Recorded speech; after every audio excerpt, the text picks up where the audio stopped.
The future is here. An innovation that will change the way the industry works. A Hot 100 chart, updated daily. The most accurate price guide on the market. Every card has its own profile with a wealth of information. Know the precise, real-time value of any card in the system. On demand.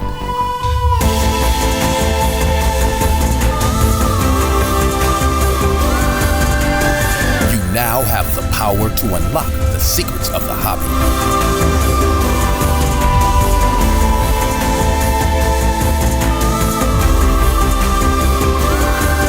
The game changer is here.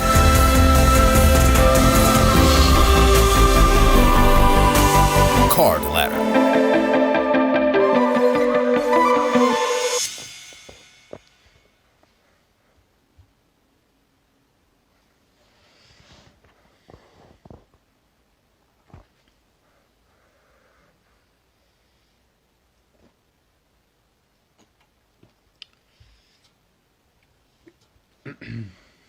What's up, David? What's up, Coleman? How's it going, man? Urge, what's up, dude? Happy Friday, everyone. Hey, Kyle. What's up, guys? Let's do it. Lots of topics. Give me another fun Friday. Waiting for my trusty sidekick. What's up, Mike? Hey, what's going on, Mr. September? Coleman, what's going on, man? We haven't chatted in forever. Yo, what's up, Vic? There he is.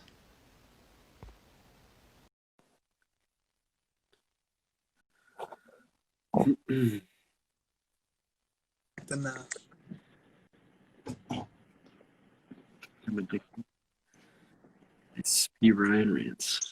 What's going on, man? What's going on, man? This guy had a special day today, didn't he? He had a special day in my heart. He's making me look smarter every day. Every time he turns the ball over, I get smarter. So let me just give a shout out right away to my guy, our guy, Josh Keen. He has a keen eye for picking out raw cards, and probably smarter than me.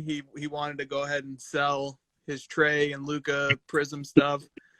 And I was like, dude, I can't help it. I'll take it. I'll grade it, and then I'll sell it going into next year. Or I'll keep it. I don't know. Probably not. But well, hopefully the Trey is still better than paper.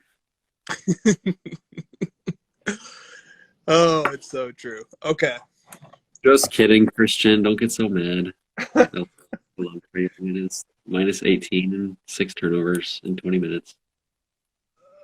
Oh, against Orlando too, right? But it's preseason, but still guys on a floor playing basketball, NBA players. Now, if he would have hit 6 threes tonight, I would have heard a lot of hype, and I wouldn't have been saying it's just preseason, so we can't have it both ways. It's a very fair point. It's an extremely fair point. Okay. So, welcome everybody to the crossover. It's December 11th, 2020. It's the first day of the NBA preseason.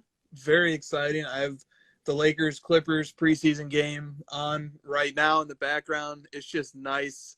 Isn't it nice to have basketball back? Can we just talk about that for a few seconds? Yeah, it's amazing. It feels so weird just because of how quick the turnaround is, but I'll take it, man. It's awesome. I love it.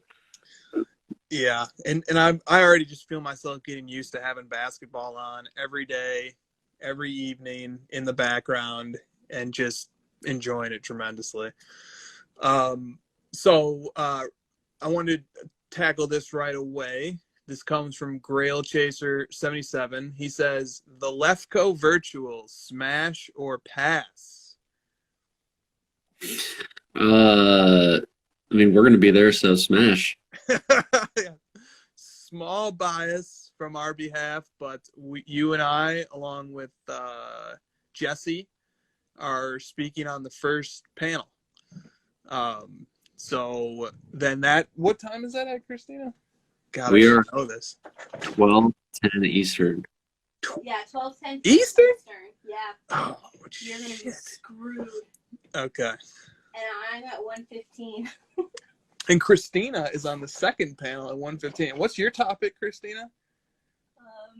The impact of funds on sports. The cards. impact of funds on sports cards. And Josh, you and I and Jesse are speaking to the topic of who's the most undervalued athlete, right? I already got my Trae Young answer ready to go. So I was gonna say, is it? Yep. That's what I was gonna say. Is it gonna be Trae Young or what's going on here? Okay, so have you thought at all about it? I mean, obviously, I've been thinking about it. You've been thinking about it. It's just a weird question. We won't get into it now, but it's a weird question. It's an interesting question. We're gonna talk about it ostensibly for 50 minutes. So yes, check out the Lefko Virtual. That's not what it's called. It's called the Surface Trade Show. And if you visit the Lefko Cards Instagram page, you can find out all the information you need to know about it. It starts at 12 Eastern or 12:10 Eastern. It runs all day. An amazing slate of people. There's NBA athletes, NFL athletes, Lefko, intelligent sports commentators, professional journalists. It's a very, very impressive slate, not to mention great hobbyists involved and professionals in the hobby involved as well. Really easy to sign up for it. Highly recommend checking it out, if for no other reason than just to see what I look like on only a few hours of sleep. So that's going on tomorrow. Wanted to give a plug to that, and thank you, Grail Chaser, for teeing it up. Okay, so now we have a big sale. I only got one question on this topic, and it wasn't even really on this topic.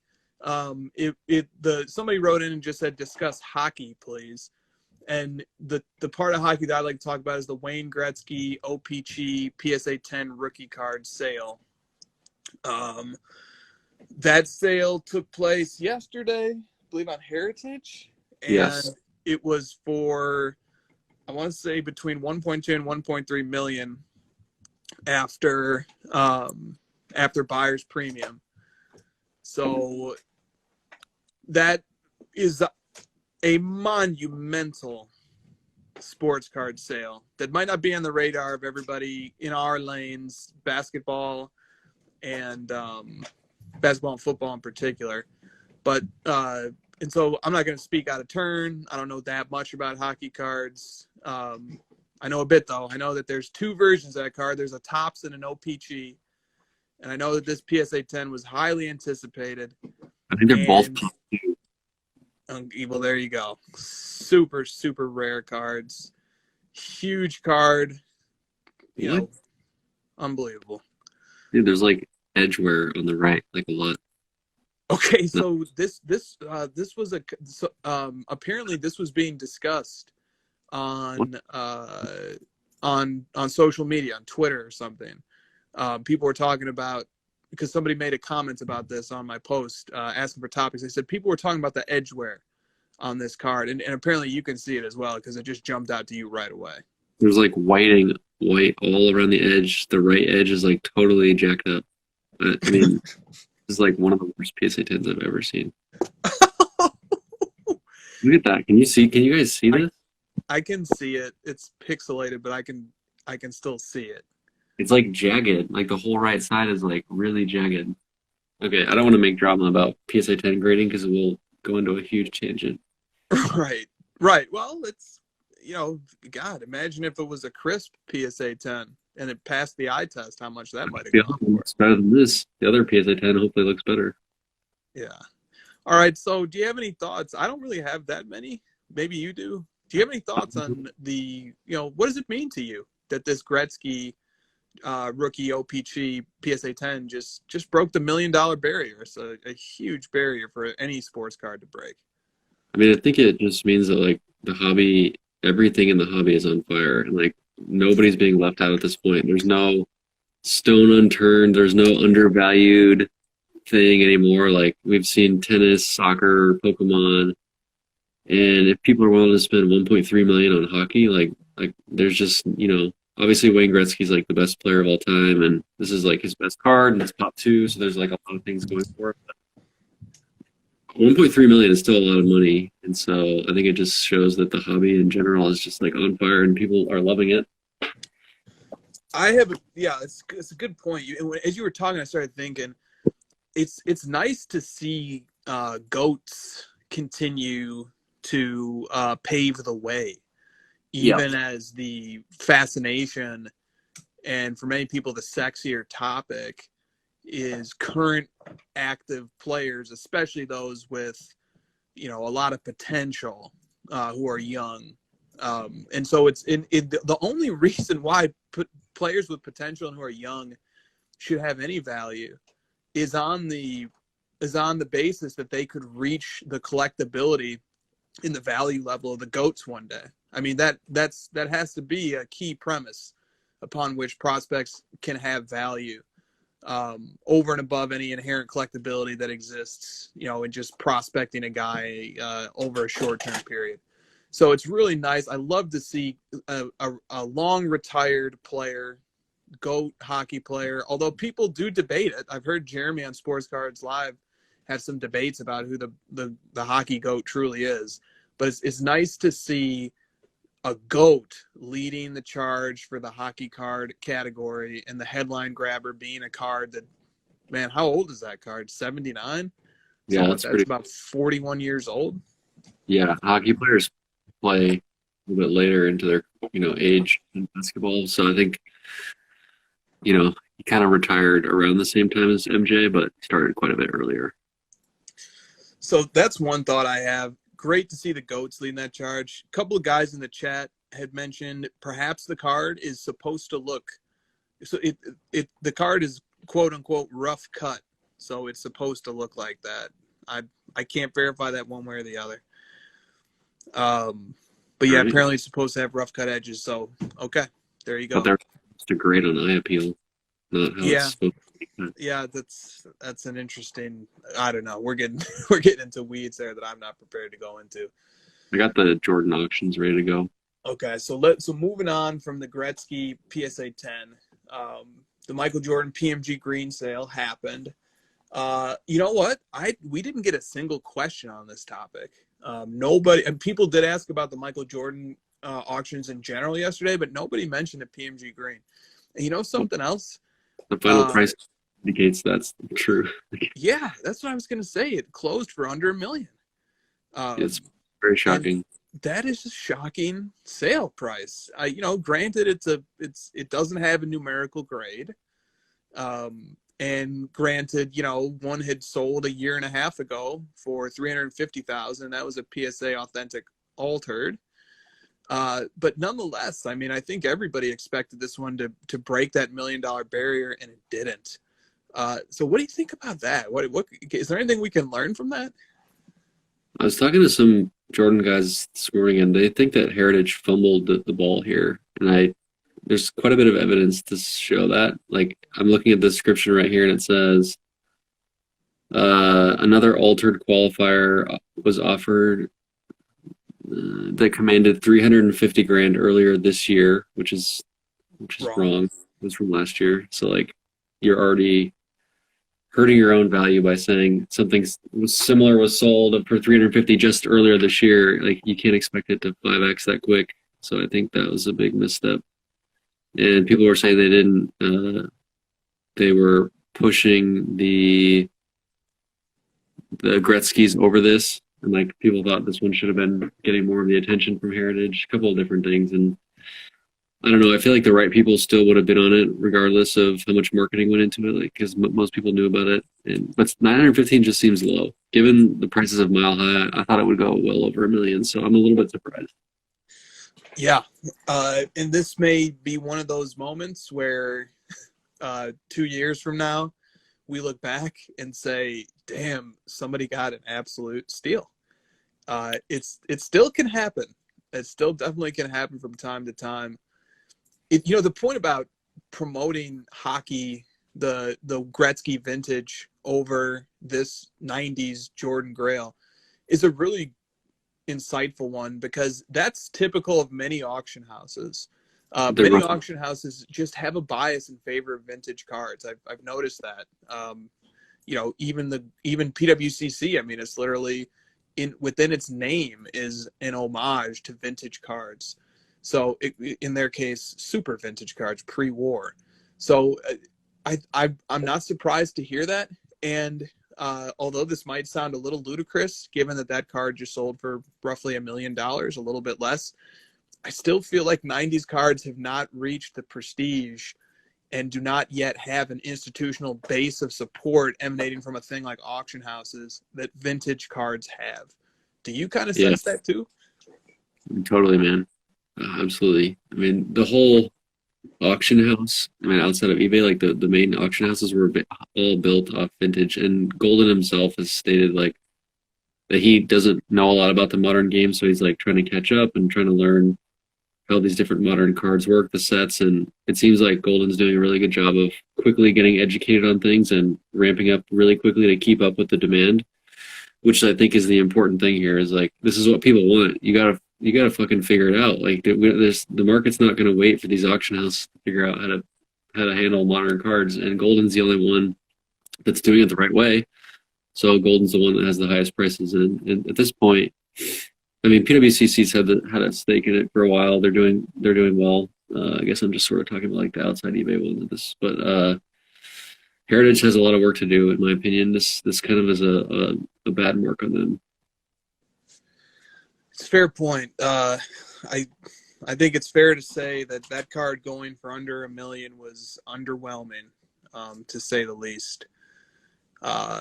And another part of that explanation might be that last night as well, hundreds of Michael Jordan cards sold at auction through Mile High Card Company, and there was at least like 10 grails within that grouping that sold. So let me shout out some of the people who sent questions on this topic to acknowledge them and thank them for writing in.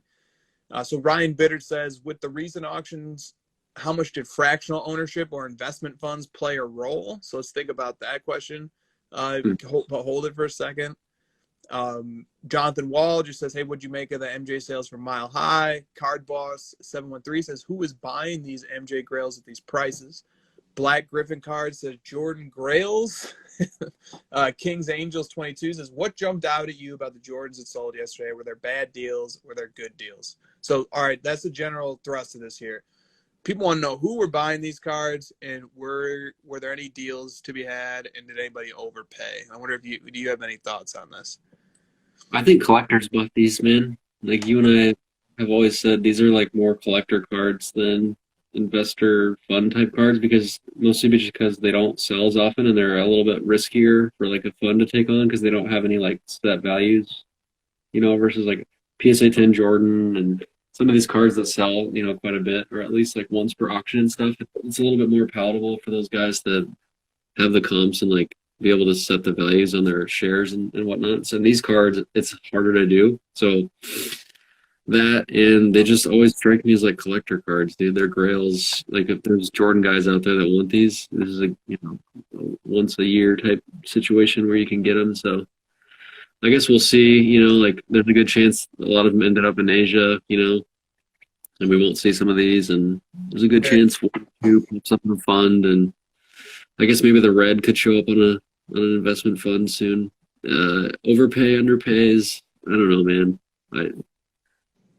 They sold for what they sold for. Like, someone wanted these things, and they're extremely rare. And I mean, I owned a Jordan PMG Championship recently, and I traded it for a lot less than what it sold for here. So like, I lost that on value there, but that's okay because these are like cards that belong with like Jordan collectors. Yeah, it's interesting how it all sorted itself out. And I totally agree with you. I think we still are in the realm of collectors who are focusing on these cards,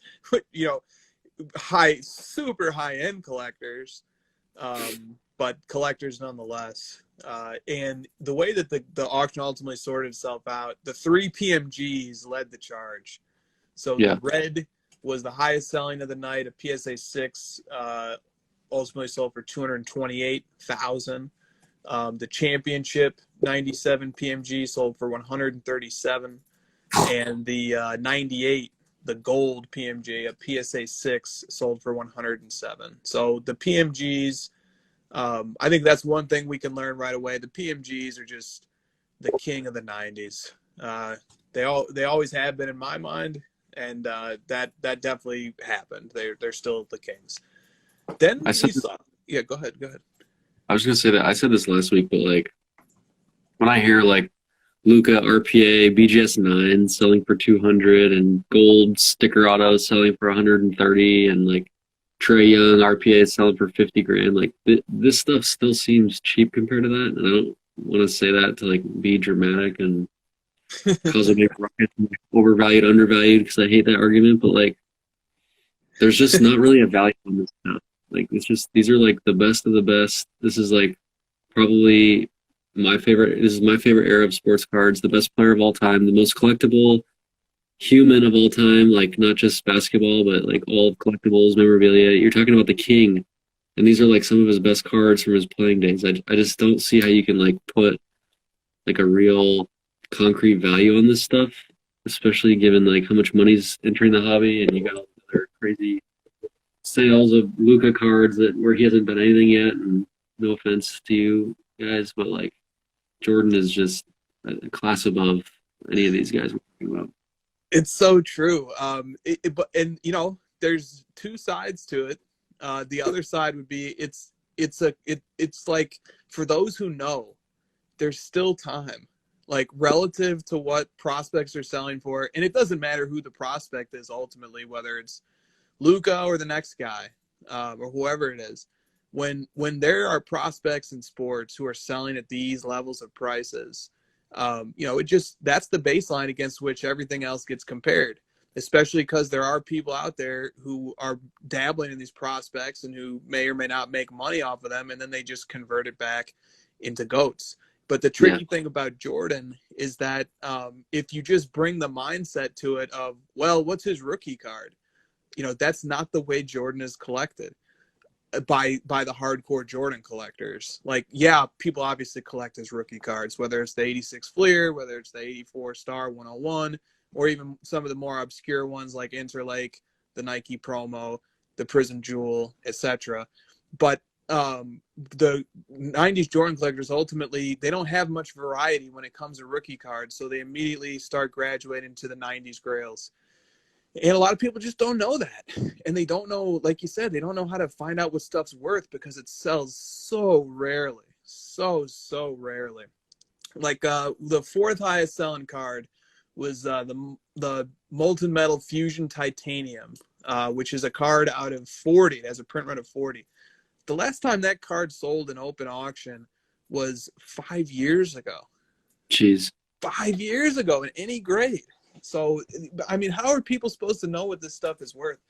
And, you know, I had set up a prediction for it on Card Ladder, and it was around like 26 or maybe like 35K or something like that. A super low prediction, because like it gets to a point where the data is just so sparse that there's just no way to predict this stuff accurately. I mean, we can try, and I'd much rather have a prediction that's too low than too high. But, you know, it's just like, oh God, like, you know, it's very difficult to know what this stuff is worth until one finally becomes available and collectors start duking it out. So that's a really insightful point that you made that I just wanted to drive home. This stuff is still in the domain of collectors, and like you said, relative to what, you know, Luca RPAs are going for, it's, you know, man, that card is half the price. Like, okay, that's good information to know. And then, because that card might be considered a top 10 non-one-of-one Jordan card. I have a bit of information on the Luca NT RPA BGS 9 as well. The seller told me that the money has been deposited into an escrow to pay the 200K, but it has not cleared his account yet. So that's the latest status on that one. And he's going to tell me if and when it clears. So that's the latest update on that. A couple people had wrote to me to tell me the same thing. So I just wanted to address those concerns so that, hey, all right, you guys, shout out to you guys who reached out to me to tell me about that. It did happen. Who's buying a house or who's buying a Luca RPA? Right. And, you think about it, when it is this much money involved, why wouldn't deals happen using mechanisms like escrow accounts? So it's conceivable that would be the case. I did want to point out something about these Mile High auctions that should be kept in mind. Let's see here, 1, 2, 3, 4, 5, 6. The 10th highest selling card was a 1998 Intimidation Nation PSA 10 Michael Jordan, and it sold for $48,000. Now, here's the thing. The last time that card sold, it was for $1,800, like 3 to 4 years ago. Now, you made a really insightful point that I had to sit back and think about because it totally changed the way I was looking at things. You were like, PSA 10s of Jordan inserts from the 90s just aren't showing up anymore. They just don't. You just don't see them. So when one does show up, it's going to get a premium. Can you maybe talk about that a little bit in the context of like an unnumbered insert like this doing Sure. 48 grand? Well, I mean, you and I, we look at PWCC's auction preview every month, the day it comes out, like almost the minute it comes out, because we just want to see like what awesome new rare cards are coming up. And I've been doing that for 4 years now every month. And I remember seeing a lot of PSA 10 Jordan stuff. And I just remember thinking like, that was just like a collector card that people just kept buying. They kept buying PSA 10 Jordans. I just kept seeing them over and over, and they just kept breaking records every time. All of you guys were talking about them in the Jordan chats that I was in.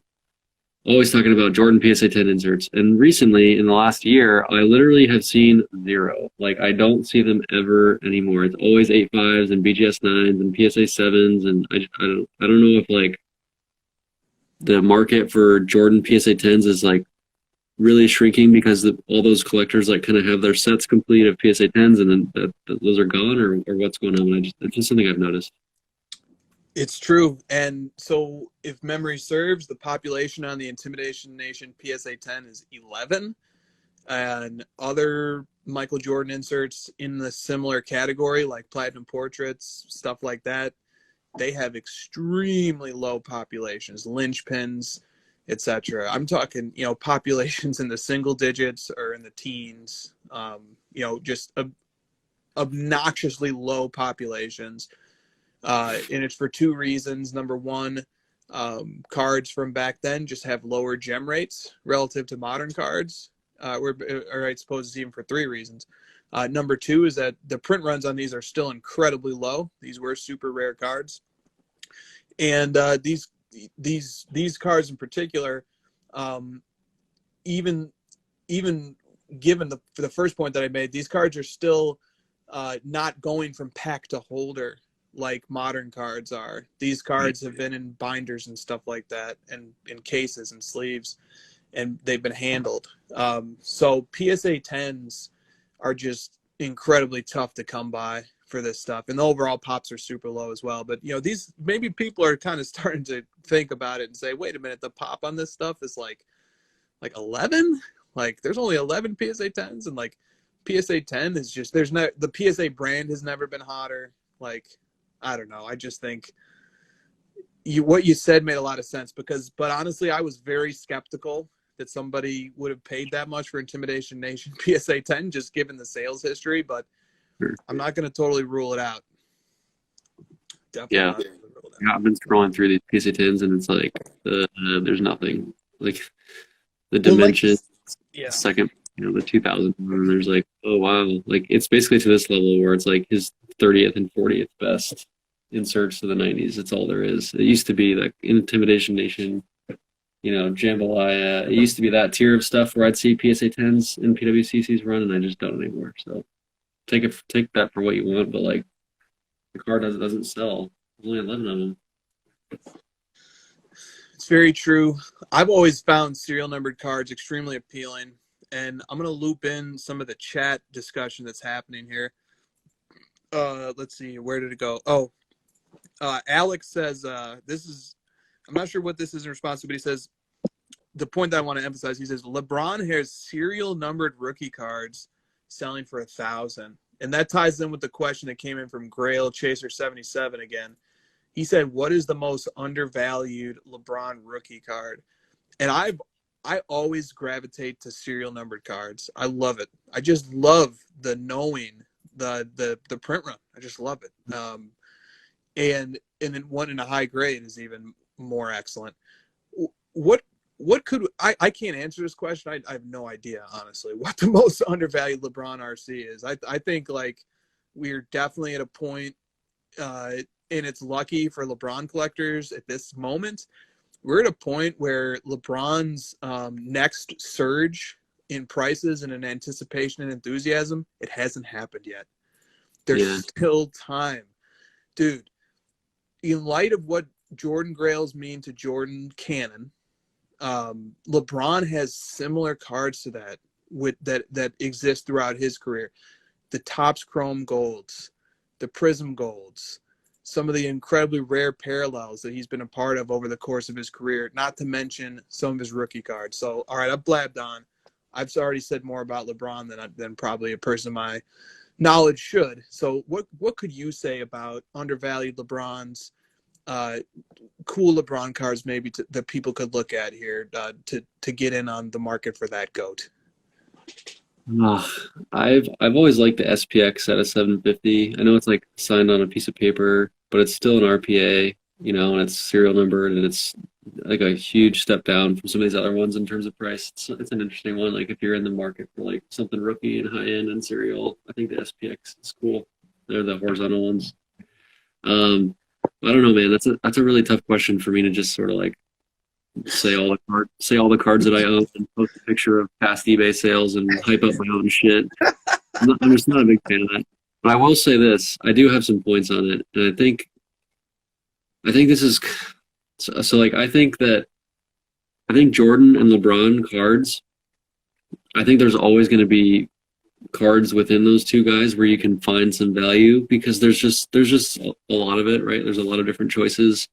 And as different things move in the market and they fluctuate up and down, like there's always going to be some lag between another card that hasn't caught up. And like, there's this sort of oscillating relativeness between them. And you'll always kind of be able to find something interesting that maybe people haven't figured out yet, whether that's in Panini or whether that, especially LeBron, dude, he's got, like we said, he's got so many cards, tons of rookie cards, tons of Panini cards. The dude's been playing for 18 years. He's got fucking 18 years worth of cards to choose from.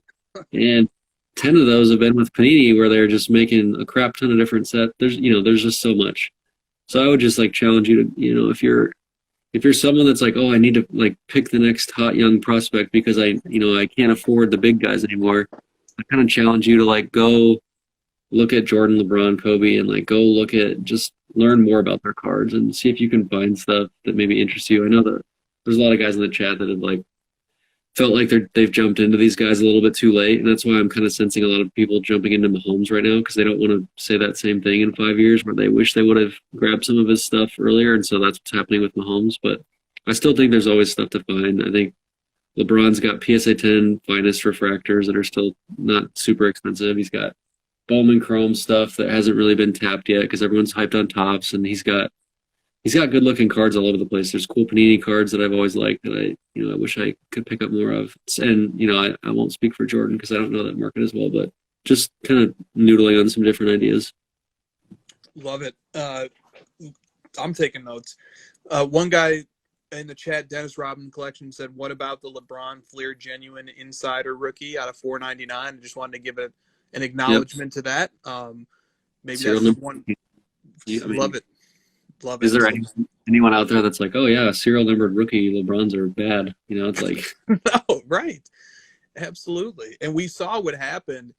The trickle down effect to the LeBron rookie canon was unbelievable last year, ramping up into the bubble playoffs. I mean, oh my God, LeBron rookies, even the most obscure ones you could think of, they were getting submitted like crazy to the Card Ladder submissions page, and so therefore they were being added like crazy to the database, and then those cards kept taking off. So there are hidden gems out there for sure. We do have 475 LeBron cards in Card Ladder, so that's not a bad place to maybe try and find a few. It's not the full extent of LeBron cards, but it's not a bad place to start looking. That's for sure. I want to give a shout out. One LeBron that I like that I don't own, but I like it because I love the set that it comes from, is his Fleer Ultra Platinum Medallion rookie. I just think that I love the Platinum Medallion set. There's also Gold Medallion LeBron rookie out there too. Check those out. Maybe if you like that set like I do. And then what I did real quick, let me see if I can have dueling card ladders going here. What I did, I sorted card ladder by annual percentage change. And then I just looked at like, okay, what are the ones that have had the largest percentage change? A 2019 Hoops card, 2003 Upper Deck rookie exclusives, PSA 9, Net Marvels, the Trio rookie, 2012 Prism, 2004 Topps, 2012 Innovation Stained Glass Raw, 2016 Optic, 2003 Trio, 2003 Upper Deck City Heights. Proving my point. That's exactly what I thought as soon as I said that. This is exactly what Josh was saying, dude. There's nothing in here. There's nothing, not a single card in here anyone would have ever predicted. Not one. So from the point of view of a collector, because like, look, as I keep scrolling, 2003 Upper Deck LeBron James Air Academy PSA 10 is up 880% over the last year. Who could be upset about that? And the card, its current value is $500. Those cards are. That's one of my favorite binder cards I've ever owned. Is this one? This is cool. Before I really got into values and investing in, I became a jaded loser. This was one of my favorite cards. It's sick. Cool, nice looking base rookie card where it's like I own a Air Academy LeBron rookie card. Like, who's gonna be mad at that? Nobody's gonna be mad at that. It's sick. It's a sick card. And what's not at the top of this list is the Topps Chrome base or the Topps base. I'm still scrolling, dude. I mean, you'll get to them eventually. And here I see a 2003 Ultra Gold Medallion LeBron. I just think that's a really cool card and a cool set. But just everything. 2007 Topps Chrome base PSA 10. 2012 Prism Green. Finest is gotta be. I own a few Finest LeBron cards. So disclosure, people that freak out and rant about me saying I don't say that. I do own a lot of LeBron James cards, and I own certain ones that I like. I've always thought Finest was unfairly 1/4 the price for no good reason, and it's just because people like the brand of Topps Chrome. I think the Topps Finest cards are cooler looking, just over the span of it. Love Finest. I love, similar to Ultra, Finest with its roots in the 90s, and then the brand just continued to refine its product over time. Right. I absolutely love Finest. I think Finest in the 90s as well is super underrated. That's a great tip. Super great tip. KMC Cards in the chat said, just pretty much buy any LeBron you like and you are fine. I mean, it may not. That may be a slight overstatement, but not by a ton. Literally, yes. LeBron's, especially slabs, and especially from relevant or semi-relevant products and sets. I mean, those are cards that will be sought after for decades and decades and decades to come. This card sold for $3. I do not want to hear people bitching about not being able to find cool looking LeBrons cheap. $3. That's an awesome card. It's an awesome card. It's just people are bitching because they can't invest in the investable ones. Well, I think you need to shift your thought process a little bit and start thinking about what people want to collect. We've said it a million times. Look for cards that other people that collect that player want. That's what people are going to want in the future. And LeBron is he's still playing, dude. We haven't even had time to look back on his career. We don't know what he's going to do in his after career, in terms of how he changes the world and how he chooses to invest and donate his money and what school he's going to build. Dude, he's still playing. He's still the favorite in the league. He's like, there's so much more opportunity in the world of LeBron. It's kind of nuts. And I own a lot of LeBron, so like,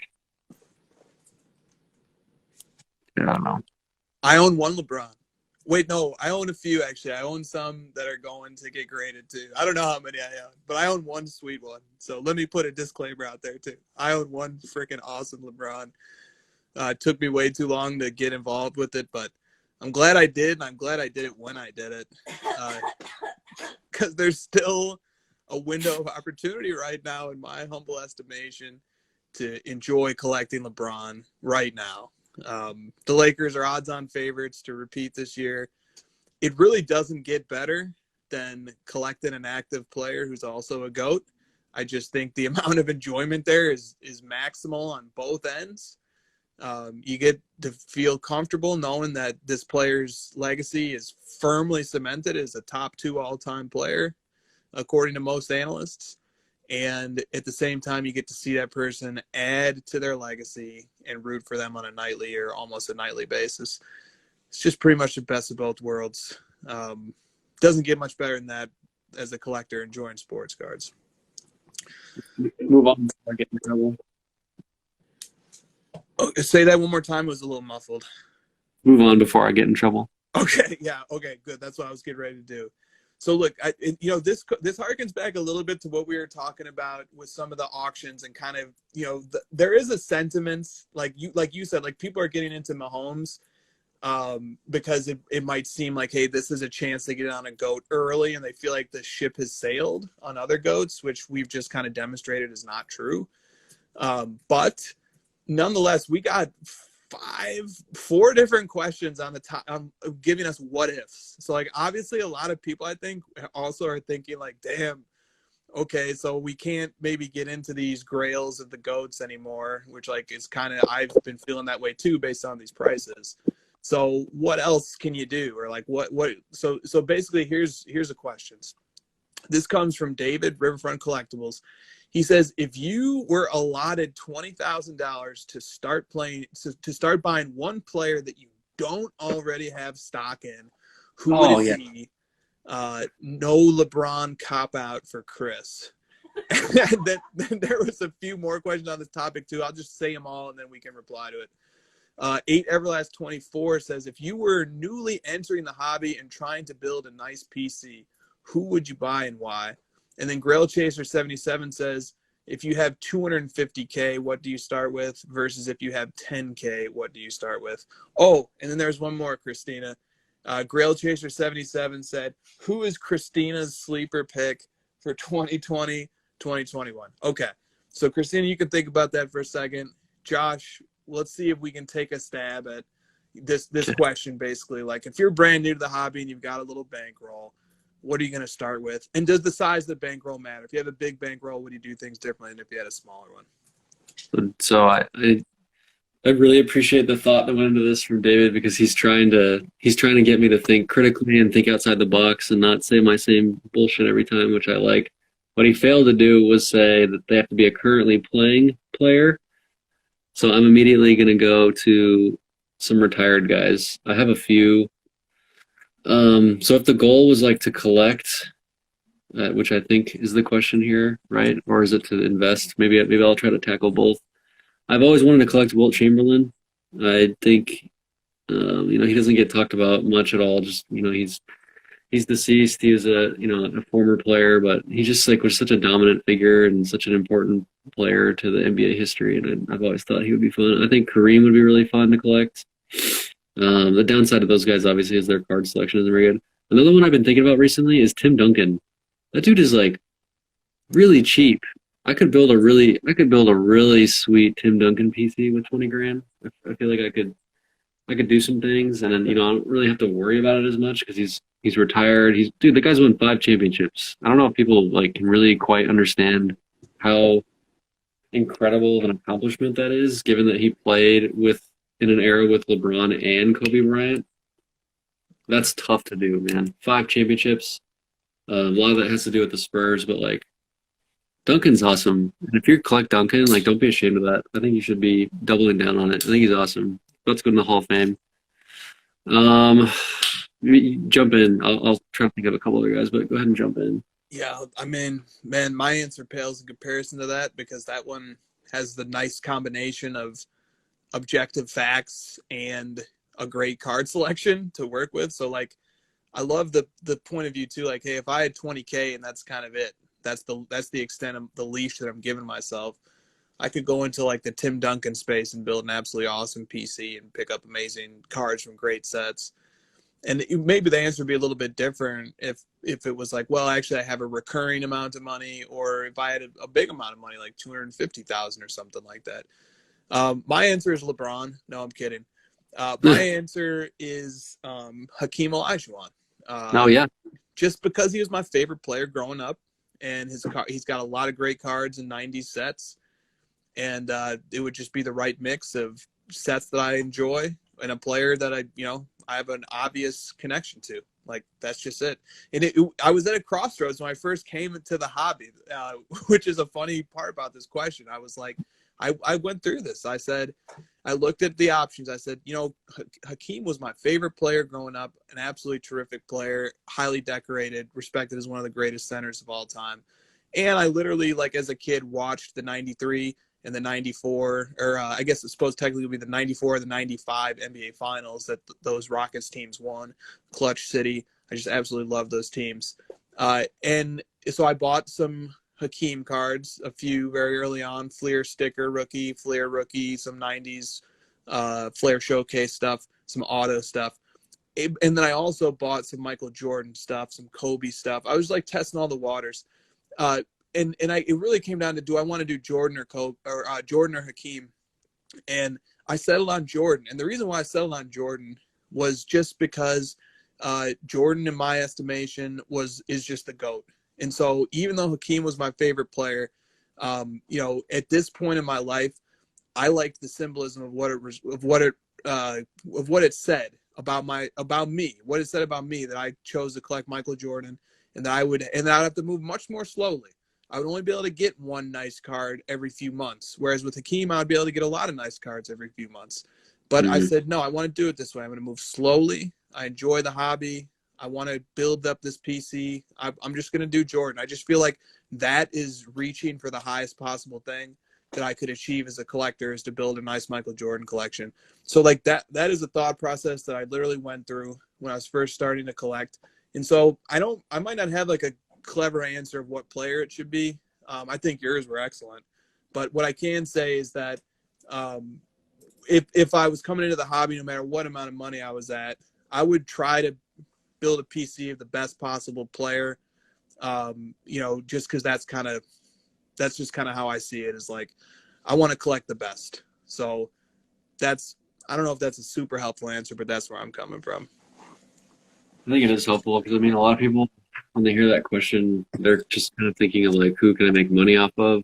And I get that, especially when you're spending 20 grand, you don't want to be blowing 20 grand. So it's kind of finding that combination, right? Of like, we talk about like combination of iconic and rare. It's kind of the same thing with like, if you're trying to do this for fun and trying to do it for investment, like try to find the combination. Like you don't want to kill yourself collecting, someone who's just gonna like definitely go to zero. You don't want to be collecting. I can't think of anyone like definitive, but you don't want to be collecting like Blake Griffin or if that's your goal, right? Like, but if your goal is just collecting, obviously go for it. But if your goal is to like do both, you got to kind of like pick your spot a little bit and like try to find that perfect balance of someone who has been successful or is successful, but also has cool cards, but also is someone that like, speaks to you or whatever. I mean, I collect Penny Hardaway. That dude did not sniff a chip. I mean, he got to the finals, but he wasn't like sniffing, super uber success or Hall of Fame or, GOAT status or anything close to that because of injury mostly. But I just enjoy it, right? And I kind of balance that with what I feel is a better investment in LeBron. So you kind of have to just have some balance, like I talk about balance a lot, being somewhere in the middle, not like only collecting PSA 10 investment Jordans and not only collecting, the freaking Bowl Prism Silvers. Like there's some in between, right? Totally. Love it. All right, Christina, you've had some time. Who is your sleeper pick for 2020, 2021? Okay, so I had a couple people I was interested in the draft, but first I have to ask Grail Chaser, does he mean of that draft class or who's going to break out this season? That's a very different answer. I think that question can include prospects from previous years as well. Just anybody who's your sleeper. Okay, so there are a couple of people I want to watch at the beginning half of this season or like beginning quarter of this season to see how they do on their new teams. Ooh. And those are the people that I think are going to be sleepers, including Bogdanovich. Okay. I am very interested in seeing how he does and hopefully gets a bigger role. But of the 2020-2021 draft class, there are like 3 or 4 people I'm interested in seeing play in a way we didn't really get to see them play because there was no March Madness. So that includes the Bulls pick, Patrick Williams, because he was picked number 4, which was kind of crazy. Everyone said he was going to be in the double digits, and the Bulls drafted him like kind of out of order. So I want to know what the Bulls saw in him or like learned about him and his character that they were like, we're willing to miss out on these people that like were suspected to be number 4 through like 9 and pick this kid out of order. So I'm very interested in seeing what the Bulls saw in him. And then we have Denny, who was picked 9th for the Wizards, and he was expected to go very much earlier. So I want to know, like, do they know something about him, like the teams that could have picked him up?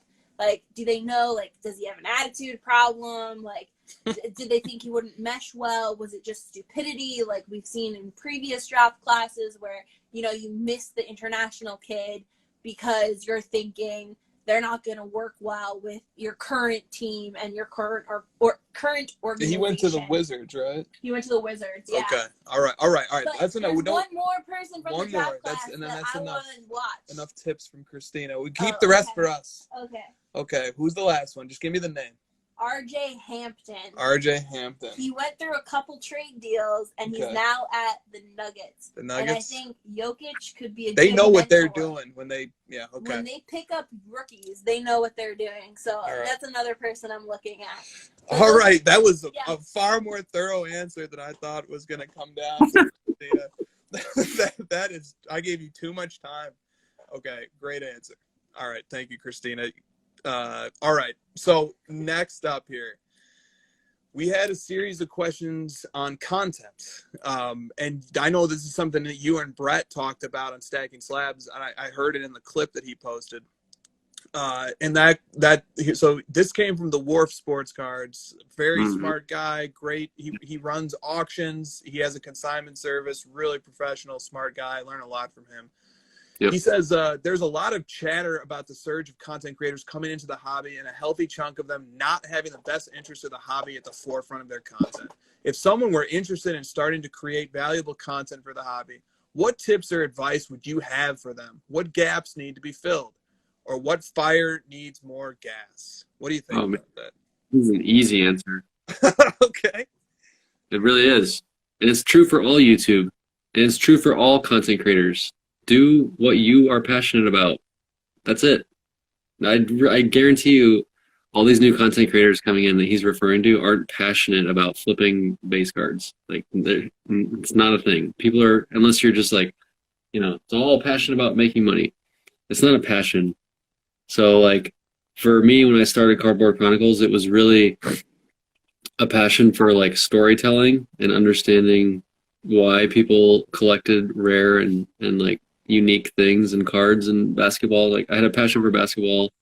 I liked cards, and I just loved hearing stories of like how people acquired what they had, why they collected these rare things. So that was just my passion. I just wanted people to hear these stories, and I thought it was just like a fun launching point for me in cards, and it just made sense. So like I told Brett on his channel, like the line for me is like, is your channel like making predictions of things, or is your channel like talking about a passion for like what you enjoy talking about? And really that's it really is that simple. Like you could just tell from someone's content, is this like something they're passionate about, they're talking about, and they're getting other people on board and they're educating, or is it just like you're just making predictions and showing top fives and like, showing me how to grade the same PSA cards over and over? There's nothing to add to that. That was perfect. I want to give a shout out to Jake as well, 90s B-ball cards, because he had a question he had a similar question. His question was, what type of content is the best? And I think you just nailed it. It's passionate content. And he said, are there any lanes that will be unsustainable content-wise? Do you want to touch that at all? Do you think that we're going to see a change in content creation and some of this stuff's going to be short-lived? Yeah. I mean, like, that stuff will like come and go as prices fall and rise. Like if this isn't sustainable for that kind of stuff, then like those people just go away because they're not making money anymore. We've seen it. I've seen several channels that you and I were talking like, do they not make videos anymore? Probably not, because the cards they were talking about have tanked and like they have nothing to talk about anymore. I wanted to give you guys a shout out for this, because like you are a super nerd whose passion is just like looking at comps of Michael Jordan cards for 4 hours and talking about it. And that's what you did. True. And you found your lane. And people love that shit, man. They love hearing about all the different intricacies of the market of Jordan cards and all these different like pricing models you went over. And that was your lane, and you sort of like expanded organically and naturally from it, right? Like you can't talk about just Jordan cards from the 90s, PSA 10 prices forever. Like you eventually, kind of like organically, naturally sprouted into different topics. Same for me, right? Like I eventually got into different things and different topics. And Jake asked that question. He's another great example, man. That dude loves 90s basketball cards. So his channel is called 90s Basketball Cards, and he knows a shit ton about it. He opens the wax and he talks about all the different sets and all the different things going on. Wax Museum, Kyle, he's just passionate about the hobby in general. Like he loves all the different topics. He kind of loves to like put the light on some of the bad actors and like pulling some of that stuff out. He enjoys that side of it. So he's got a lot of stuff about that. Brett is passionate about like education and just like kind of the hobby, like talk and all that stuff that Brett does. Like he's passionate about it. It comes through. It's obvious. He's not just pumping and dumping. There's lots of good examples, right? Totally. Great list. Cosign. I want to draw out a thread of what you said briefly, which is that like when you are passionate about the content that you're making, or you're passionate about what you're doing, A, you're going to keep doing it. B, you're going to get better at it. And then C, exactly like you said, you're going to branch out and you're going to evolve in ways that you never could have expected. And when you start out from a place of passion, yeah, you might not be fitting into the mold or the blueprint that other people are doing, but over time you will get there. I've seen several podcasts come into the space this year, including Brett's, including several others, and they over time built up an audience, built up a network, built up relationships. They were always transparent, always open, always inviting listeners to come on the ride with them, and now they're absolutely killing it. So oh man, you've dispensed a lot of wisdom tonight. Should we squeeze in one more question here? Yes. Okay. Well, dude, I said this to you the other night, but like I can't give the takes and the wisdom without you dropping it just on a nice silver platter. I try. That's what I try to do. And all right, let's I don't know if this is a silver platter. I just thought this was a really fun and funny question and a sobering question. This one comes from Slabs to Men. He says, who are some players or cards that you have given up on or even taken a loss jumping off of a sinking ship? Who has the most potential, in your opinions, to be candidates for this in the near future? Oh man, I got a good one. Second part. I was on the Lamar Jackson train for a little bit. I completely have jumped off.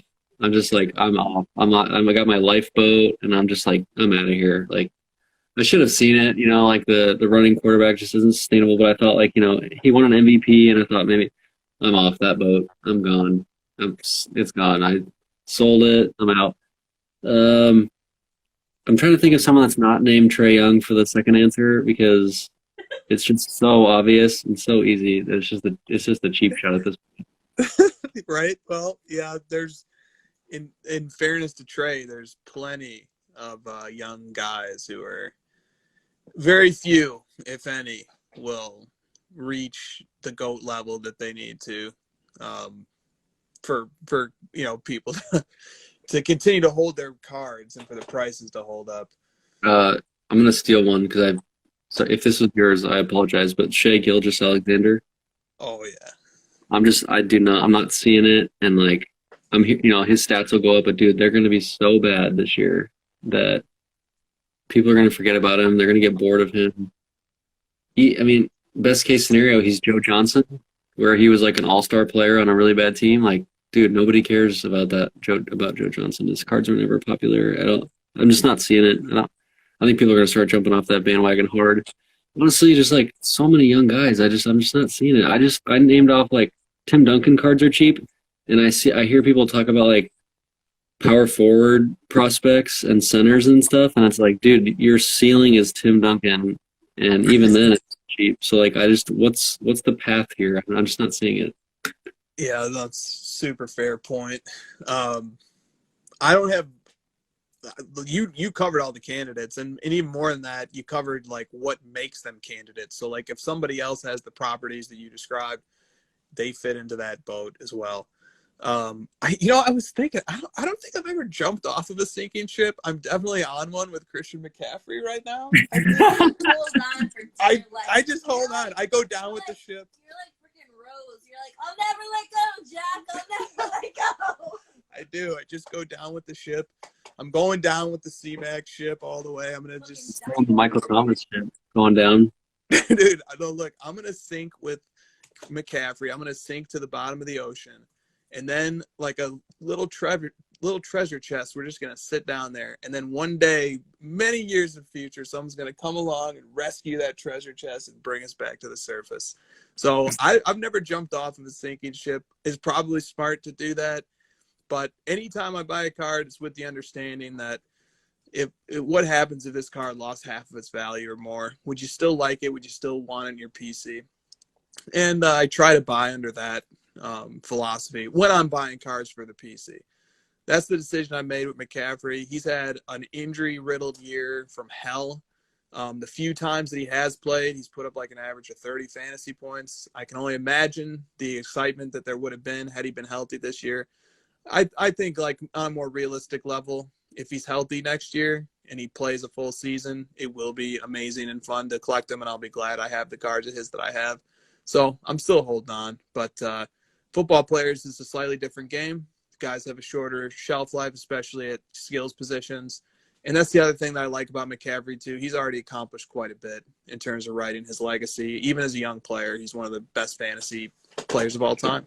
So and that's who's your future bust? My future bust?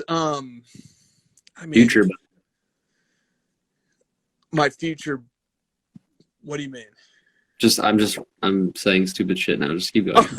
Oh yeah. Well, almost hour 2. It is. I can't wait for hour 2. We've got more specific hour 2 questions as well. I bet. So we will get to those, guys. All right. Anything else? No, you didn't answer it. Come on. I don't know. I have no answer to that. What's the question? Ask Christina. What's the question? Who's the next, player that's a candidate for people to jump ship from? I just wanted to see your face. Future. I have two candidates in basketball. Okay. Who are they? They're both sitting on Chris's screen right now. That's the same person. That's one person. I know. Like, that's who it's going to be. Okay. But we'll see. Maybe Bogdan can. It's shitty because like Luka collectors can tend to be antagonistic towards Trey, like because there's this weird competition between them. But there's no competition. Yeah, I mean, I don't know. I don't even like. It's a really hard question to answer because I just don't. It's about. It's like everybody. It's like I don't know. Going into collecting a prospect for me was a very weird new thing. I think every prospect is one injury or bad game away from being deserted. Definitely. In the desert with no water. Definitely. Okay. We're running long here. Shall we pause and then resume for hour 2? It's like a short break. I'm just gonna super short. I'll be back in 2 minutes. Perfect. The future is here. An innovation that will change the way the industry works. A Hot 100 chart, updated daily. The most accurate price guide on the market. Every card has its own profile with a wealth of information. Know the precise, real-time value of any card in the system. On demand.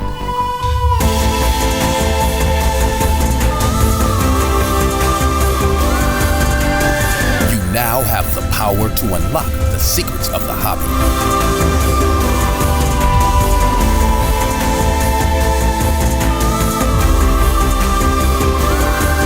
The game changer is here.